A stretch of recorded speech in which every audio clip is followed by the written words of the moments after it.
Chapter 2. The day so eagerly awaited by all arrives resplendent and with immense joy. On December 25th, 1995, the musical group The Little Ghosts of the city of Tampa, Florida, makes its entrance in the Magisterial Theater of New York, where that extraordinary children's contest of classical instrumental music will take place. For this event, the musical groups that will be presented must have at least 5 children and a teacher.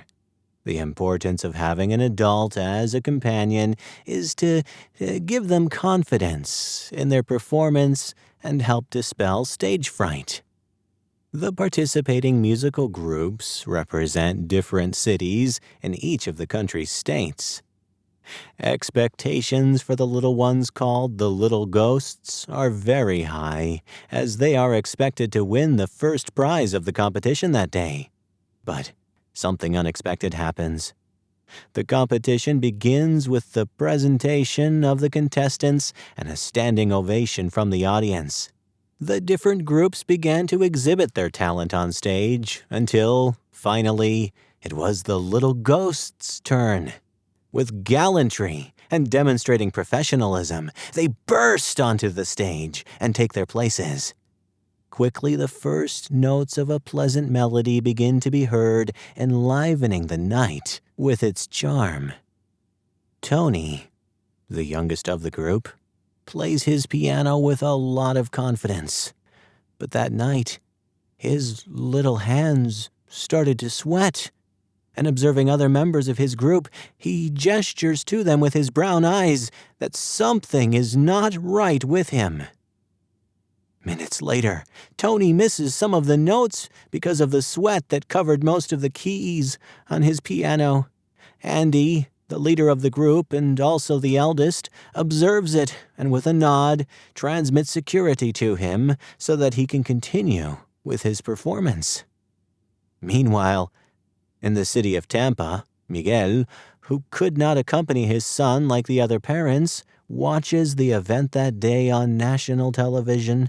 Suddenly, his face pales, and a slight tremor shakes his body when he realizes the mistakes made by his son during the more difficult notes of the performance.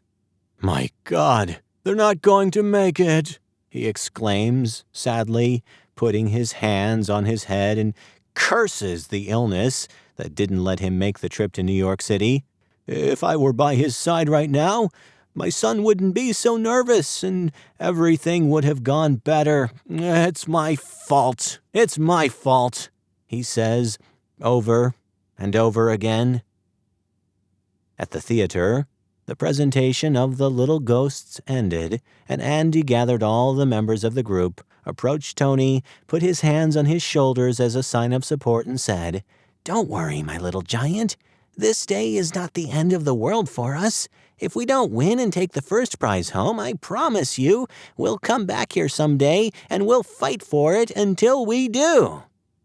Tony, with tears in his brown eyes, replies, "Thanks for your support, my friend, but I can't stop thinking that if we don't get the first prize like we all wanted, it will be my fault for not overcoming the nervousness caused by the sweat of my hands while I was playing the piano."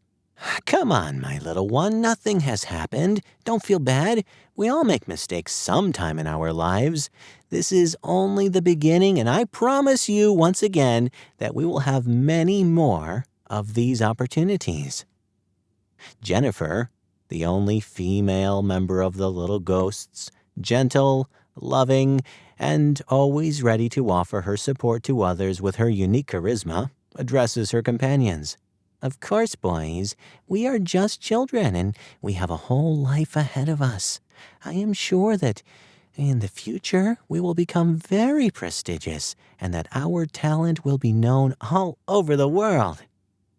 Christopher, another member of the Little Ghosts, respected and admired in the group for his qualities, studious, attentive, pleasant, and somewhat philosophical, didn't allow the moment to pass him by, and, approaching Tony, said to him, Come on, little man, change that sad face and listen to the audience that came to this beautiful event to enjoy our talent.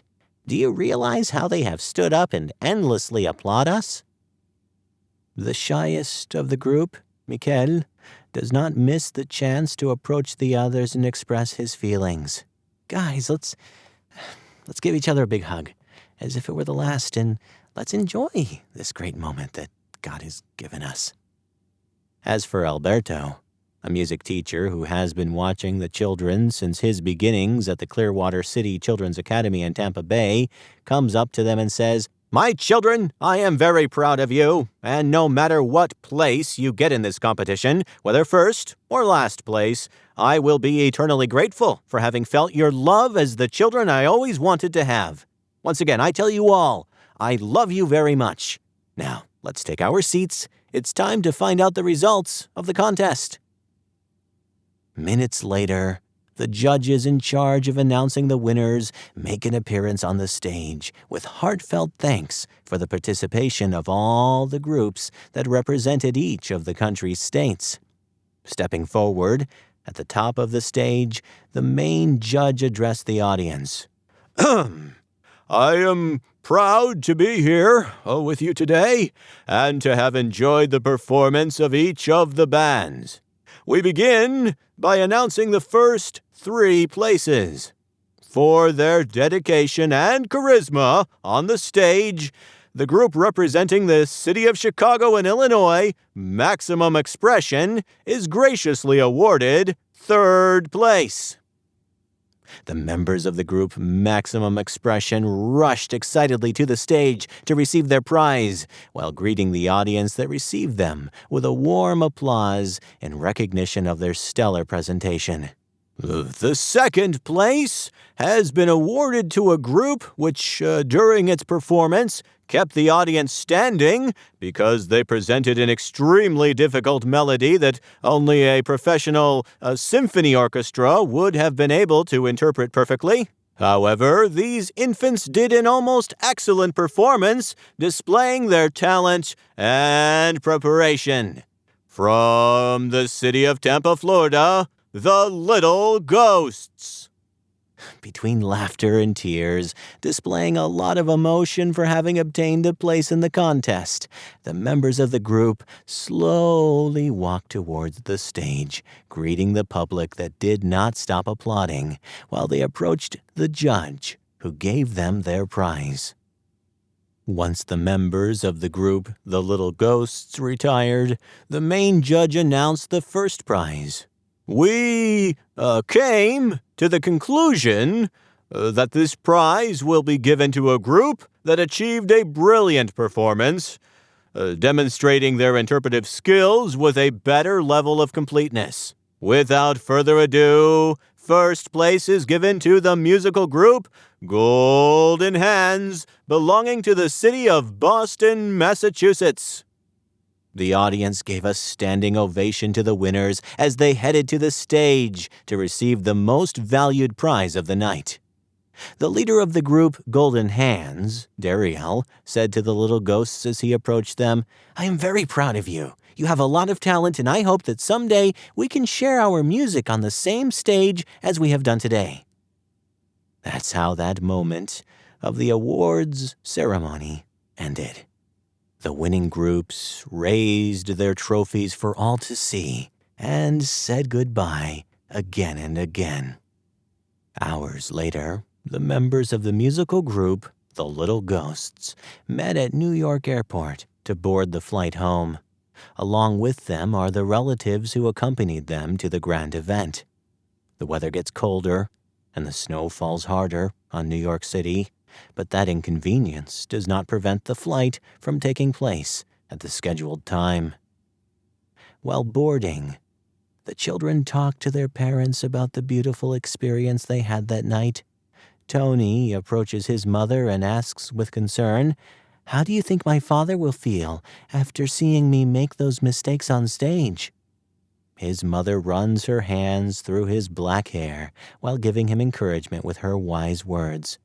"Don't worry, my love. You know very well that your father is a musician just like you, so, of course, He has many years of experience and will forgive your mistakes.